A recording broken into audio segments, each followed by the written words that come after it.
Ladies and gentlemen, welcome back to my channel. My name is Catherine, and tonight I'm going to talk about the current drives and talks that are intended to change the Constitution 2010. Kenya promulgated its constitution on the 27th of August 2010, and this text served as a replacement of the 1969 version that the country has had since independence. The Kenyan Constitution 2010 was aimed at various objectives such as opening the democratic space, ensuring protection of human rights, ensuring equity in resource allocation, integrity in leadership, and reconciliation of the past and the present with the hope of eliminating the future. As a result, various articles were established in the Constitution 2010 that were aimed at achieving these goals.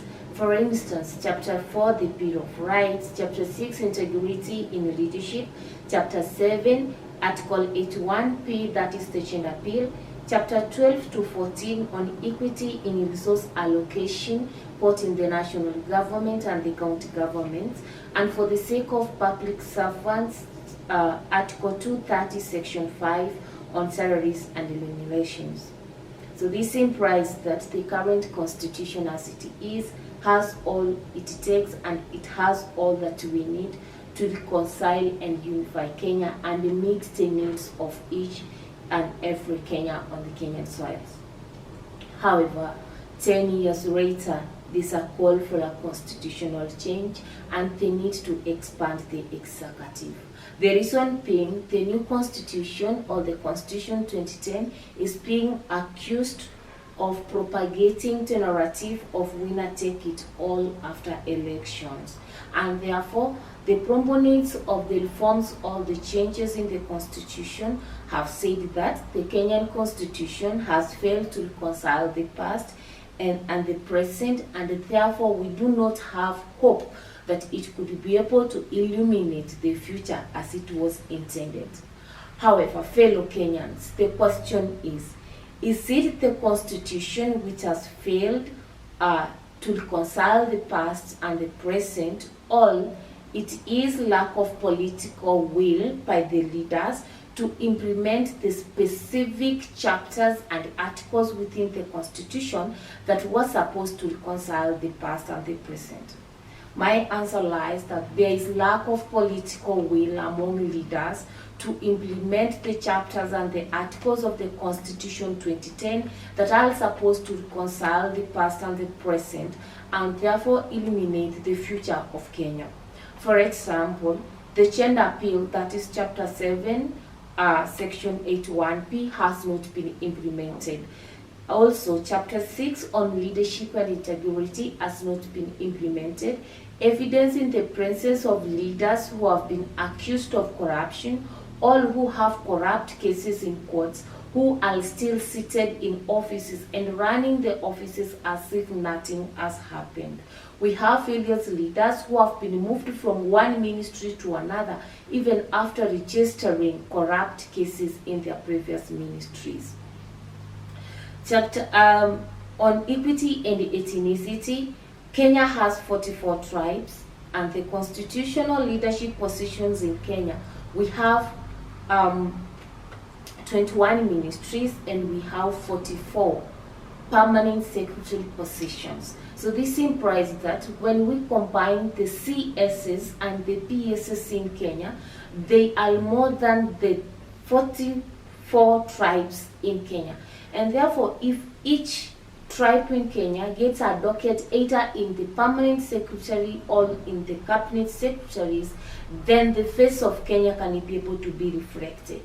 And accordingly, accusing the Constitution of Kenya as not being a reflection of Kenya in terms of leadership beats logic, because it is not this document that is responsible for selection of leaders and officials in various ministries and offices. It is the work of those who have already been elected to appoint people and officers in various dockets to reflect the face of Kenya. Number two, corrupt leaders should be chased away from offices. But what do we do as Kenyans? We find them and we allocate them new positions. Resource allocation should be equitably shared. However, what do? We keep on talking and we arouse the emotions of the common mwananchi in verbal or in text and fail to implement these verbally spoken words. So basically what I'm saying today is calling for a referendum change in the constitution is an indicator of inefficiencies in governance in Kenya, which can never and will never fix any leadership problem and past and current inabilities of reconciliation by any reform.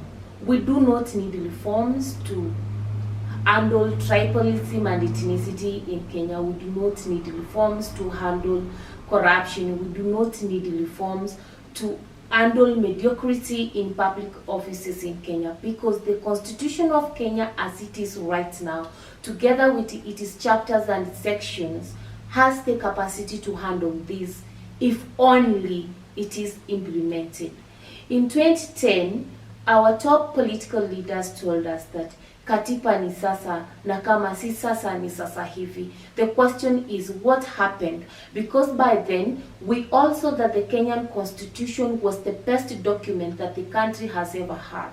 If we asked other people from other countries, from other continents and the international world, they can actually accept with us that Kenya has the best constitution in the world. The problem lies in implementing this constitution.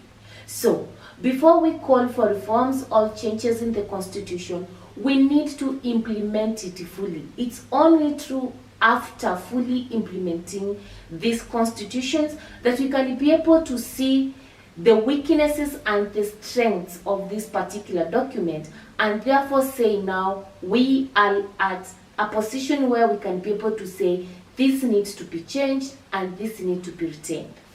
Therefore, fellow Kenyans, let's go back to the drawing board. Implement the Constitution 2010 fully before we think of any referendum to change a document which we have not even fully implemented. Thank you.